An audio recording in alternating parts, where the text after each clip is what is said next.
Comment notre cerveau fonctionne quand on apprend une nouvelle langue? Apprendre une nouvelle langue, c'est super, mais savoir comment cela se fait, c'est encore mieux. Et c'est pour cela que cette vidéo existe.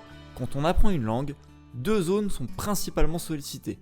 L'aire de Broca, qui s'occupe de gérer la parole, et l'aire de Wernicke, qui gère la compréhension.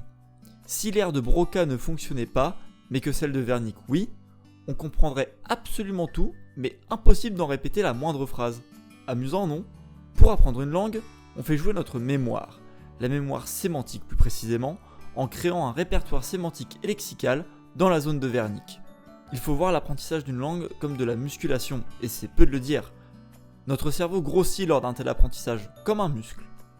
Pour faire grossir ses bras, on soulève des poids. Pour faire grossir le cerveau, on apprend une langue.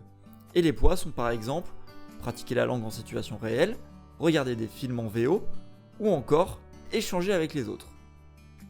Mais une fois musclé, qu'est-ce qui se passe avec notre cerveau? Eh bien, pas mal de choses. On améliore notre concentration lorsqu'on écoute quelque chose, et par effet domino, on identifie beaucoup mieux les sons.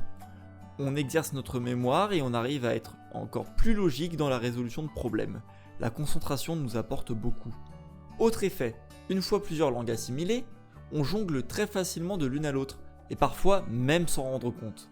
Avec cette gymnastique, notre cerveau travaille en permanence, on se muscle sans s'en apercevoir.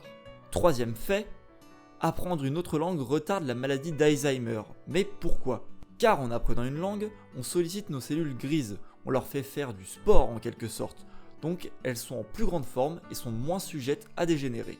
Et ce ne sont là que quelques effets positifs sur le cerveau, il y en a beaucoup plus et pas uniquement biologiques, mais aussi social.